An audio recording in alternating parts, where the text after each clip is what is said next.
Incorporez les principes de High Five à vos évaluations du savoir-faire physique et de la performance. Vous aiderez ainsi les enfants à se dépasser. Comment les enfants qui participent à votre programme se situent-ils en regard de leur cheminement du savoir-faire physique? L'Évaluation canadienne du savoir-faire physique, ou ECSFP, constitue le tout premier protocole complet qui permet d'évaluer de façon précise et fiable la capacité d'un enfant à être physiquement actif. Évaluer le savoir-faire physique des enfants est important afin de s'assurer qu'ils développent les habiletés nécessaires pour demeurer actifs pour la vie. Mais l'approche utilisée pour mener l'évaluation est tout aussi importante.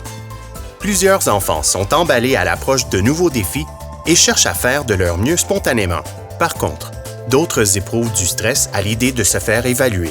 La pression exercée par les entraîneurs, les parents ou les pairs peut avoir un impact négatif durable sur la volonté d'un enfant à participer à de futures activités physiques. Incorporer les principes du développement sain de l'enfant de High Five dans votre approche d'évaluation peut encourager les enfants à donner le meilleur d'eux-mêmes, à développer leur confiance en eux et à adopter une attitude positive envers la participation aux activités physiques. Un ou une adulte attentionné. En tant qu'entraîneur ou moniteur, vous avez la possibilité de donner le ton et de commencer l'évaluation du bon pied en faisant preuve d'enthousiasme et de bienveillance. Anything that you don't want to do today, you just let me know. You don't have to participate in any of the activities if you don't want to. So make sure you guys feel comfortable. Les amis, montrez aux enfants comment encourager les autres. Ce comportement est contagieux et crée une culture d'entraide. Cette façon d'agir favorise le soutien mutuel entre les enfants. Le jeu. Sans compromettre les protocoles, tentez d'adopter une approche légère et enjouée tout au long des évaluations. Installez une station supplémentaire d'activités amusantes, non associées au test, pour permettre de détourner l'attention de l'évaluation et encourager les enfants à jouer. Assurez-vous de noter les résultats de façon discrète, tout en assurant la confidentialité. Misons sur la création d'expériences positives pour les enfants et encourageons l'activité physique, quels que soient les résultats. La maîtrise. Aidez les enfants à apprendre comment maîtriser une tâche, d'abord en établissant des objectifs réalistes et ensuite en se concentrant sur l'amélioration de leur propre pointage, plutôt que sur la comparaison avec les autres. Il vous sera nécessaire d'organiser des activités de pratique ou de perfectionnement pour leur permettre de participer à leur propre succès. Participation. Les longues files d'attente peuvent avoir un impact très négatif, puisque les enfants s'ennuient rapidement lorsqu'ils doivent attendre leur tour. Cela peut également créer un stress additionnel sur l'enfant qui exerce la tâche.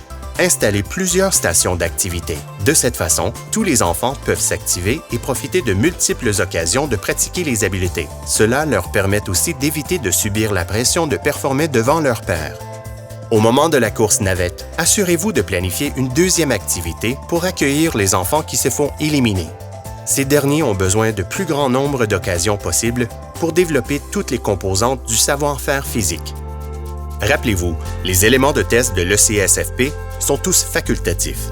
C'est à vous de choisir si vous les utiliserez tous ou seulement ceux qui sont d'intérêt particulier aux objectifs de votre programme. Il est important d'évaluer le stade de développement de l'enfant avant de lui demander de réaliser chacune des tâches d'évaluation sélectionnées. La façon dont vous intégrez les tâches choisies nécessite une grande sensibilité envers l'état de préparation physique et émotionnelle de vos participants. Discutez avec votre superviseur des pratiques de votre organisme à l'égard de chaque test. La façon de concevoir et de mettre en application les protocoles d'évaluation du savoir-faire physique peut avoir un impact à long terme sur la perception d'un enfant envers l'activité physique. Quel impact aurez-vous? Incorporer de façon intentionnelle les principes de High Five à votre évaluation aidera les enfants à adopter une attitude positive en regard de l'activité physique et les encouragera à adopter un mode de vie sain et actif. Utiliser les principes du développement sain de l'enfant de High Five peut vous permettre d'avoir un impact positif. Visitez-nous au www.highfive.org. Toute personne en charge de programmes pour enfants peut procéder à l'évaluation canadienne du savoir-faire physique. Pour de plus amples renseignements sur les tâches d'évaluation et le matériel de formation de l'ECSFP, veuillez visiter le site Web.